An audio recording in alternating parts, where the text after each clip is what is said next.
BNP আবার পাওয়ার আসবে, BNP officer ফালাইতে পারবেন না। এবার চাক্ষুষ সাক্ষীর বয়ানে বেরিয়ে এলো বিএনপি নেতা ইলিয়াস আলী অপহরণের চাঞ্চল্যকর তথ্য। এই মামলার প্রধান আসামি জিয়াউল আহসানের সামনেই তার বিরুদ্ধে জবানবন্দি দিয়েছেন তারই রানার বা বডিগার্ড ইমরুল কায়েস।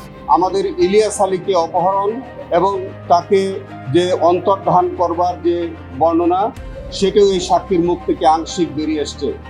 এক যুগেরও বেশি সময় ধরে বাংলাদেশের সবচেয়ে আলোচিত গুমের ঘটনাগুলোর একটি বিএনপির সাবেক সাংগঠনিক সম্পাদক এম ইলিয়াস আলীর নিখোঁজ হওয়া। 2012 সালের 17 এপ্রিল রাজধানীর বনানী এলাকা থেকে রহস্যজনকভাবে নিখোঁজ হন তিনি। এরপর কেটে গেছে 13 বছর।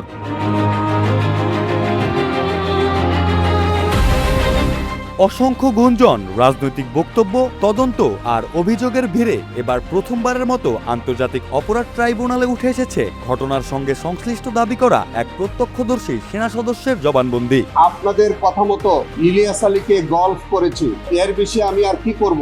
রোববার আন্তর্জাতিক অপরাধ ট্রাইব্যুনাল একে মানবতা বিরোধী অপরাধের মামলায় পঞ্চম সাক্ষী হিসেবে জবানবন্দি দেন সেনা সদস্য ইমরুল কায়েস।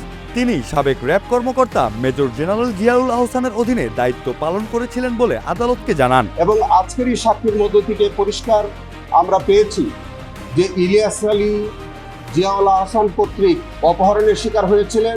জিয়াউল আহসান এবং তারেক সিদ্দিকী সহ অন্যান্য দুষ্কৃতিকারীদের দ্বারা তিনি গুমের শিকার হয়েছেন এবং তার ভাগ্যে কি ঘটেছে আমরা হয়তো পরবর্তীতে জানতে পারবো। জবানবন্দিতে ইমরুল কায়েস বলেন, 2012 সালের এপ্রিলের মাঝামাঝি সময়ে র্যাব সদর দপ্তর থেকে একটি মাইক্রোবাসে করে জিয়াউল আহসান, মেজর নওশাদ, পুরাডন লিডার সাইফ সহ তারা মহাখালী ফ্লাইওভারের কাছে যান। জিয়াউল আহসানের নেতৃত্বে মহাখালী ব্রিজের কাছে যান। সেখানে তিনি কথোপকথন করেন তারেক সিদ্দিকীর সাথে। তারেক সিদ্দিকীর সাথে কথোপকথনের এক পর্যায়ে তিনি বলেছিলেন যে আপনাদের কথা মতো ইলিয়াস আলীকে গল্ফ করেছি।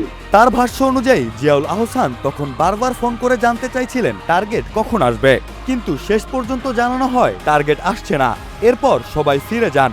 এর পরের দিন তিনি 9 দিনের ছুটিতে যান। ছুটিতে থাকা অবস্থায় গণমাধ্যমে তিনি জানতে পারেন বিএনপি নেতা ইলিয়াস আলীকে অপহরণ করা হয়েছে। এই ঘটনার পরে তিনি ছুটিতে যান। ছুটি থেকে আসার পরে তিনি যখন র্যাব হেডকোয়ার্টারে জয়েন করেন তখন দেখলেন যে র্যাব হেডকোয়ার্টারের অবস্থা থমথমে।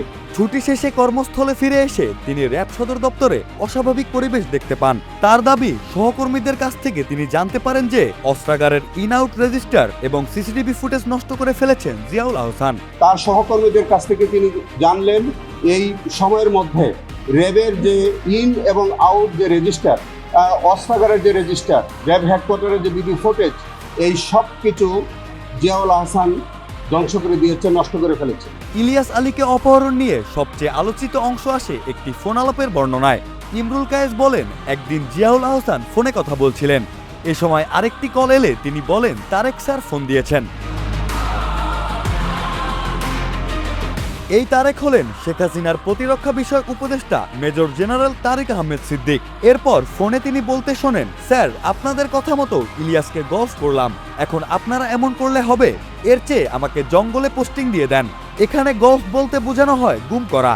যারা এ ধরনের কাজ করেন তারা গুমকে সাংকেতিকভাবে গল্ফ বলেন। যে আপনাদের কথা মতো ইলিয়াস আলীকে গল্ফ করেছি, এখন এর বেশি আমি আর কি করব। আপনারা যদি এরকম করে আমাকে চাপ দেন তাহলে আমাকে বরঞ্চ পোস্টিং দিয়ে জঙ্গলে পাঠিয়ে দেন। গত বছরের শেষ দিকে আন্তর্জাতিক অপরাধ ট্রাইব্যুনালে আনুষ্ঠানিক অভিযোগ গঠনের সময় প্রধান প্রসিকিউটর জানিয়েছিলেন, তদন্তে পাওয়া তথ্য অনুযায়ী ইলিয়াস আলীকে গুমের পর হত্যা করা হয়েছে।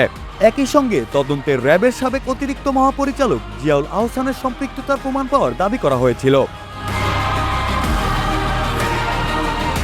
আইনজীবীদের মতে ইমরুল কায়েসের জবানবন্দি গুরুত্বপূর্ণ হওয়ার কারণ তিনি ঘটনাকালের র্যাব সদর দপ্তরে কর্মরত ছিলেন এবং অভিযুক্ত কর্মকর্তার রানার হিসেবে দায়িত্ব পালন করতেন বলে দাবি করেছেন।